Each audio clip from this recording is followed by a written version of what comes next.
We are returning to Chariots of Consciousness, the series that was begun a couple days ago.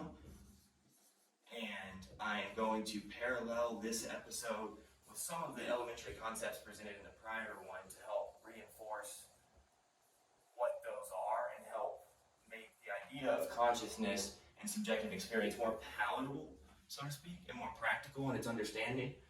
And try to describe these intuitions that led me to ask these questions a little bit more in detail so that it makes it more understandable as to why this is such an enigma of a concept. And to begin this, I want to start with discussing theory of mind.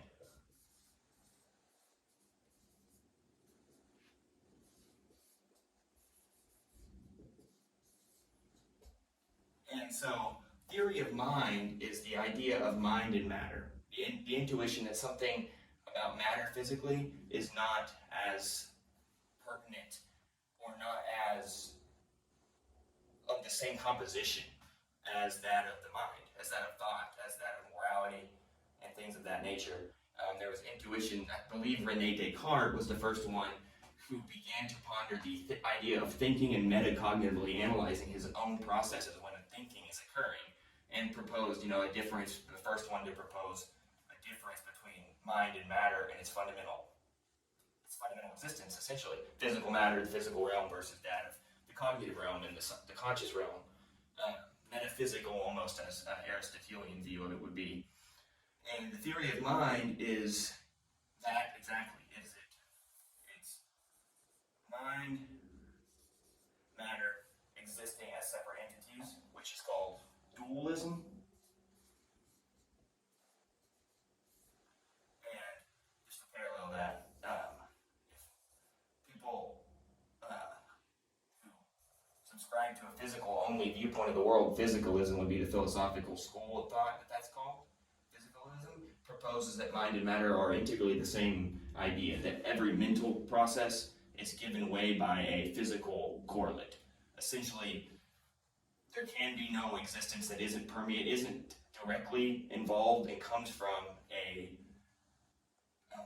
physical matter that composes the universe. This table, this whiteboard, every atom that composes those, there can be no physical, or there can be no mental state of mind or any morality or emotional states of being unless matter is predicated upon physical matter giving weight to it.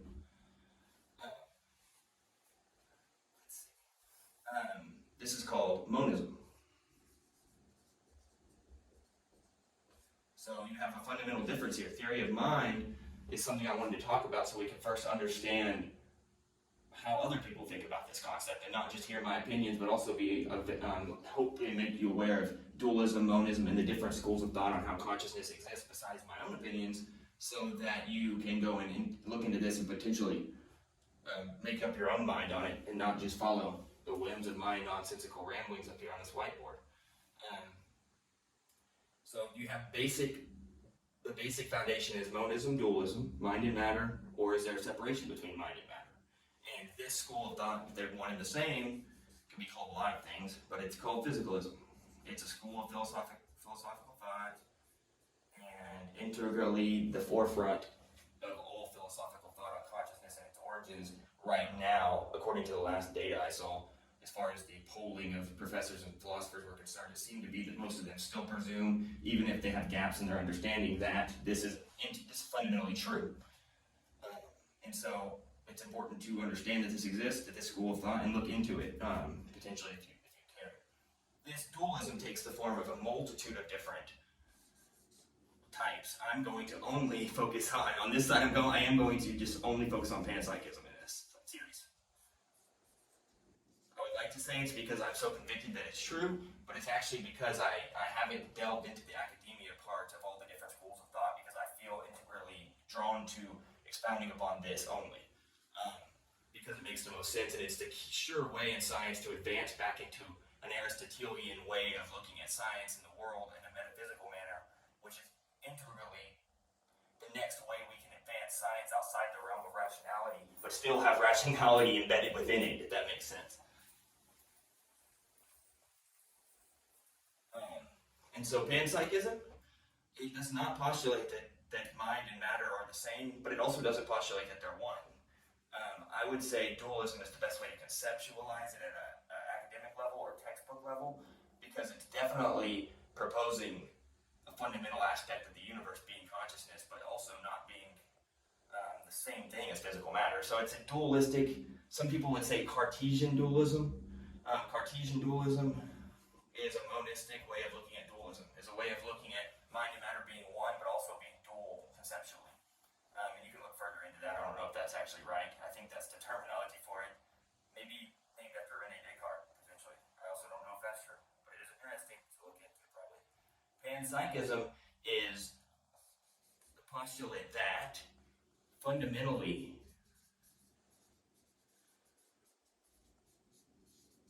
consciousness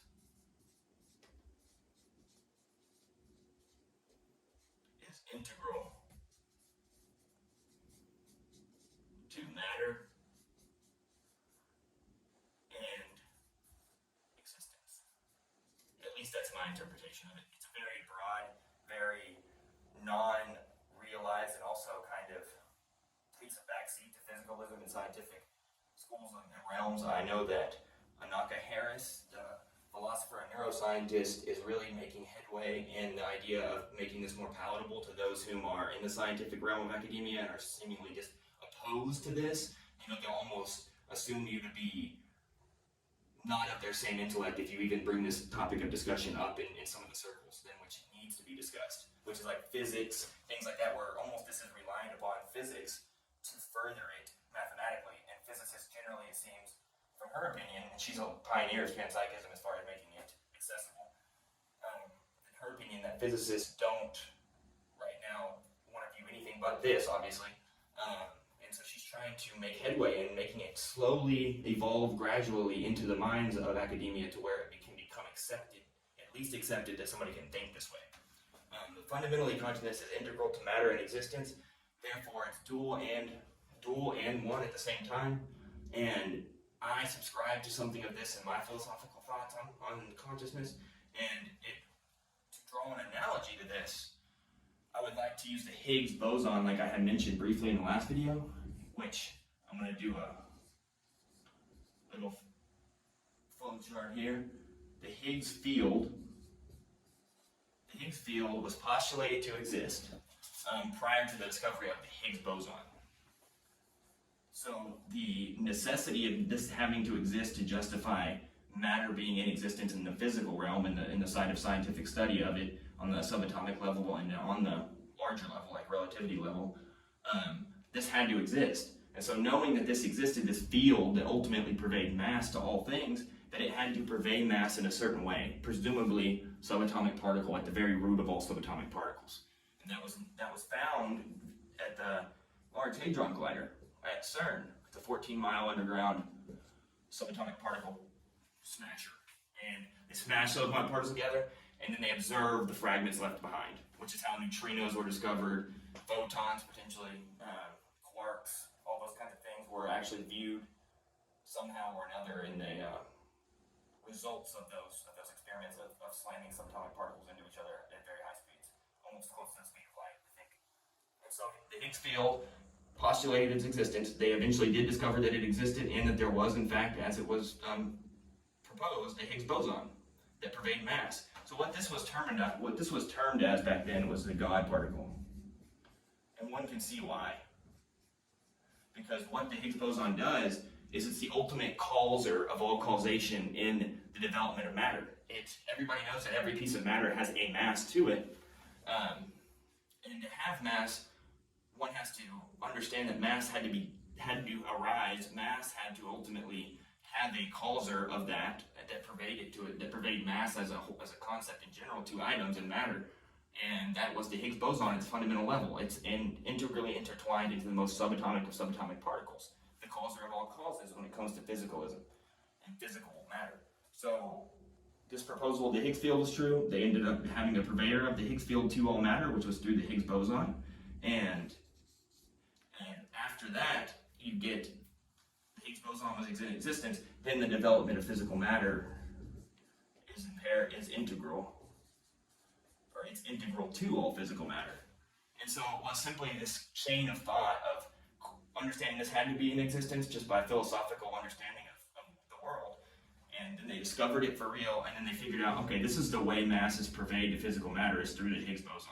So that was able to answer the causer of causes when it comes to how did physical matter assemble itself with the strong and weak nuclear forces and stuff like that, and gravity to assemble into something larger like a planetary body without something being at the most fundamental level, even smaller than an atom. And so that was something done that I would like to draw a comparison to consciousness study, and especially as it pertains to panpsychism, because panpsychism, similarly enough, operates in a way that's unique but also similar.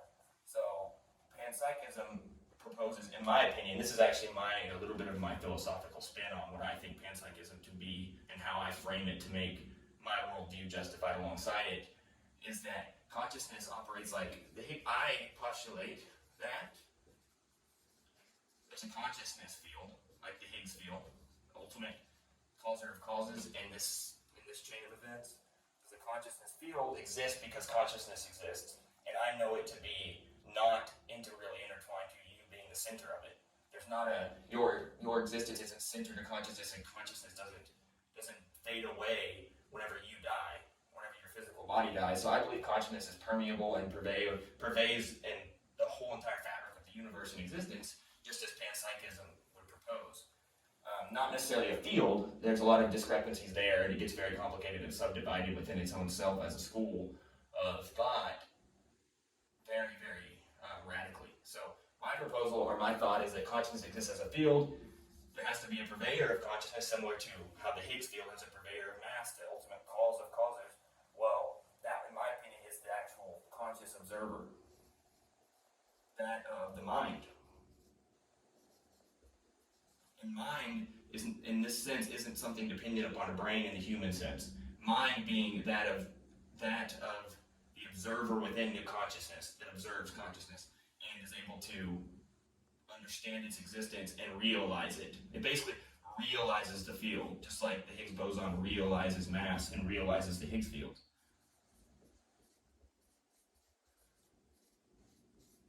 And this interrelationship here manifests in matter. So matter being separate, but matter existing within the field of consciousness, it's ultimately integral that matter and mind both be intertwined, like I was saying, dualistic and monistic. It requires it for existence, and to be observed requires consciousness, and to have consciousness requires some type of observer of matter to observe it.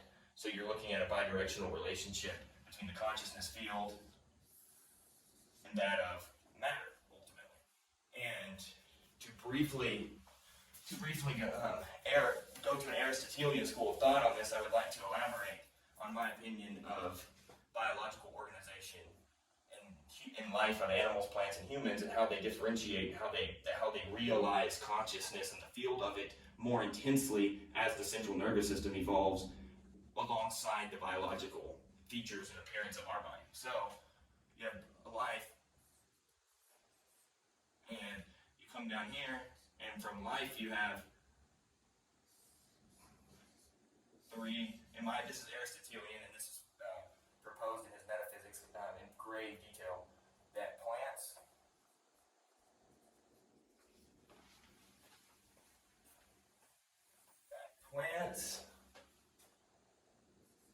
animals, and humans are not just separate in biological organization and structure and stuff. They're integrally different in form. So I'm talking here about form, and form being how physical matter in biological life organizes itself within the consciousness field, within the field of consciousness. And it uses a central nervous system.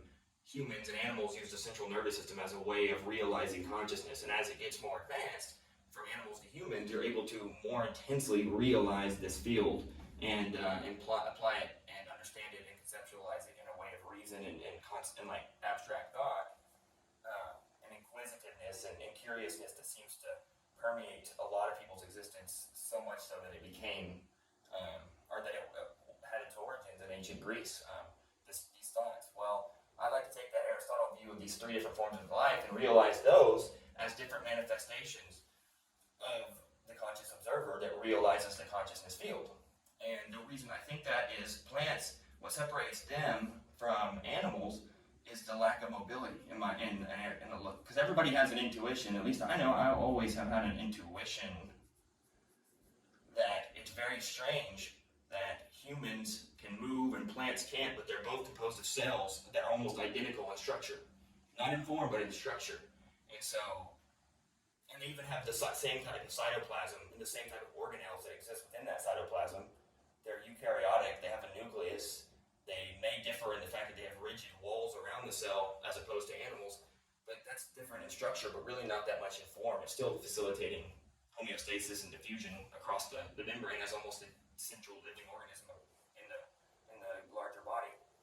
And so plants separate themselves not really by structure, but by the form. They can't relocate themselves from their existing environment to somewhere else, and they can't seek after sustenance unless it's within the soil they're buried in, or like a mutualistic relationship with fungi. And animals, they separate themselves from plants by mobility. And I would say also CNS. And central nervous system and the peripheral nervous system and your sympathetic, parasympathetic nervous systems are all byproducts of emotional development in animals. And then, at least in my opinion, and then humans separate themselves from animals with what? Reason, in my opinion. Reason, abstract emotion.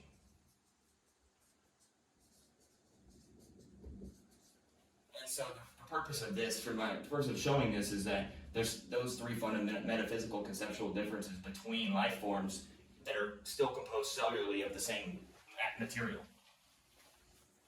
And so, hold on 1 second.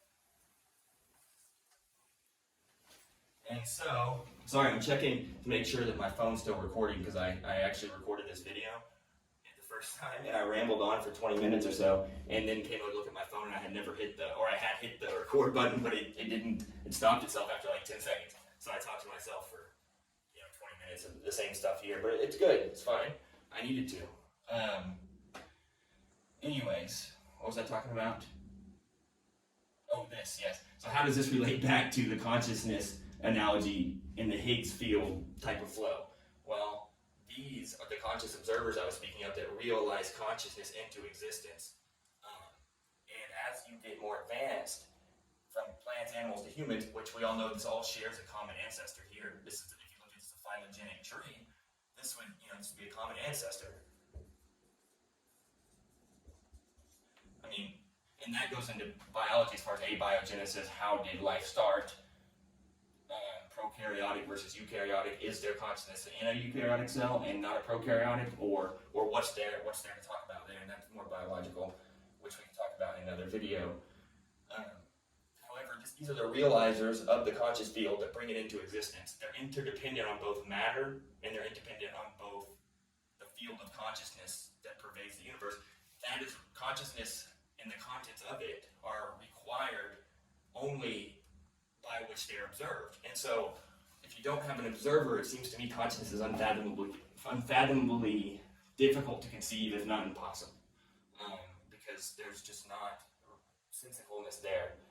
And so, as the humans evolved, another interesting evolutionary type change in their development was that of a large brain, of course, left and right hemispherical brain, but also when we became bipedal and walked on two legs, we opened up our vital organs to exposure to critical injury, more so than if we were like apes who kind of walked and kept their vital organs exposed towards the ground. This is, once again, my kind of opinion. Then we became bipedal in senses that we could expose our throat, our lungs, our heart, our genitals, all these parts of our organism to extreme danger. And that was a step up in evolution, which generally prior to that, you didn't see evolution taking on a different type of selection mechanism other than that of ultimate survivability and protection of vital organs with every single advancement in it. And at this point, when we became bipedal, it's almost as if we devolved as far as being able to attain survival as the core mechanism, and more so reconfigured the selection mechanisms of nature to that of reason. Reason became predominantly required And the way that happened was we were able to use hands, walk on two legs, and a byproduct of that evolution, we were able to change the environment as opposed to having it change us as a species. And once that happened, evolution had to inevitably choose more wisely for its parameters of selection to that of psychological processing, that of neurocognitive functioning, and that of reason and an ability to change and modify one's environment to suit the needs and increase its life. And so once that driving force of selection became neurological, the brain grew rapidly in size, which led to the development of reason, which is only, in my opinion, in humans. And reason is and this is, of course, my opinion, is what comes from the Creator, what comes from the ultimate good, that of a God. Reason is what separates humans, and it's very, very interesting that we have it, and nothing else seems to have it. And so we're given this, or in my opinion we are, or it's a byproduct of biological evolution and being able to morally assimilate into the conscious field as a conscious observer. And so reason becomes that, and as reason develops, the mind becomes extremely diverse and extremely interesting in what it is and how it evolves within one's lifetime. And so I believe that this right here are the conscious observers. Once again, you have consciousness, you have the observer of consciousness, which is required, and then you have life. And life breaks up into these three types, and it ultimately is the observer. So consciousness and life are just like like I was saying earlier, they're interdependent upon themselves and ultimately matter as well. So it becomes a monistic dualism, in my opinion, if you look at it like this. And so consciousness is not centered within one's brain so much so as we would like to presume in an egotistical way, because it's just not true. And I believe it as an intuition that consciousness permeates the existence of everything, like I have demonstrated here, because it's not as if when you pass away, consciousness no longer exists, and consciousness also isn't contained within your center. There's not, like this table doesn't exist within consciousness as well. Consciousness is required simply to subjectively observe and then talk about something. And so consciousness doesn't appear to me to be the center within your mind, and it doesn't require you. So you aren't required in this whole grand cosmic ball of yarn we're trying to unravel. You aren't at the center of it, in my opinion. And neither is the sense of self. Sense of self seems to be a psychological facade that's generated by your culture or your environment or the raising of a small child into a human adult. It's a facade created, and then it lurks around in the default mode network of your brain, and only to be found that it doesn't exist in certain states of being, certain states of consciousness, essentially dissolve this fake concept of self that doesn't exist, and allows one to then become monistically aligned in one with not one in an esoteric statement, but one that feels as if one exists with consciousness. Consciousness permeates existence despite your life being, something of value. It may be, but it's not required for consciousness to exist. And consciousness doesn't seem and appear to me, especially in the panpsychic school, to be dependent upon informational processing in the brain. A lot of people, including myself for the longest time, assumed consciousness was just simply the ability to be aware of oneself, understanding the fact that we would eventually die,